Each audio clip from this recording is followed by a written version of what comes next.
আসসালামু আলাইকুম রহমতুল্লাহি ওবরাকাতুহ।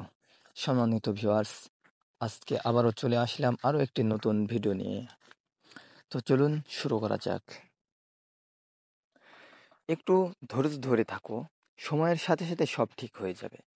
যে মানুষটা তোমার চিন্তা ভাবনায় মিশে গিয়েছিল, যাকে ছাড়া যাকে ছাড়া ভেবেছিলে তুমি বাঁচবে না, তাকে ছাড়া দিব্যি তুমি হেসে খেলে বেঁচে থাকবে। মাসের পর মাসের পর মাস চলে যাবে, ক্যালেন্ডারের পাতায় ধুলো জমবে, তার কথা তোমার ক্ষণিকের জন্য মনে হবে না।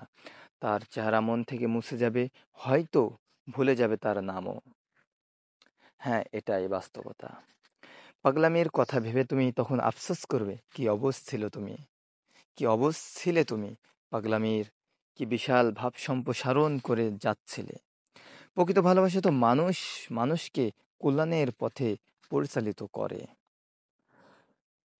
আদিপিতা হযরত আদম আলাইহিসসালাম ও মা হাওয়া আলাইহিসসালাম এর ভালোবাসার মাধ্যমে বহুতা মানব সভ্যতার সূচনা হয়েছিল। আল্লাহ তাদের উপর শান্তি বর্ষণ করুন। আল্লাহ তাআলা তাদের উপর শান্তি বর্ষণ করুন। যেভাবে যে ভালোবাসা জীবন ধ্বংস করে দেয়, ধ্বংস করে পরিবার ও সমাজকে, সেই ভালোবাসা কেমন ভালোবাসা? এই প্রশ্নটি আপনাদের কাছে থেকে গেল। কমেন্টে উত্তরটা জানিয়ে দিবেন আশা করি। প্রশ্নটি আবারও বলি, যে ভালোবাসা জীবন ধ্বংস করে দেয়, ধ্বংস করে পরিবার ও সমাজকে, সেই ভালোবাসা কেমন ভালোবাসা? ফিরে আসো এমন ধ্বংসাত্ম ভালোবাসা থেকে। আল্লাহর বিচ্ছেদের এই কষ্টের মাধ্যমে তোমাকে জান্নাতের দিকে আহ্বান করছেন, তোমাকে সুযোগ করে দিচ্ছেন পরম সফলতার পথ চলার। এই সুযোগ হেলাই নষ্ট করো না।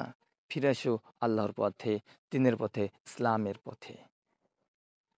ইসলামের ছায়াতলে এসে দেখো ইসলাম কতটা সুন্দর এবং সুখী এবং স্বাচ্ছন্দ্যপূর্ণ জীবন তোমাকে দান করেছেন। সো আজকে এই পর্যন্তই। যদি ভিডিওটি ভালো লেগে থাকে তাহলে তোমরা তোমাদের বন্ধুদের মাঝে ছড়িয়ে দাও। আল্লাহ হাফেজ।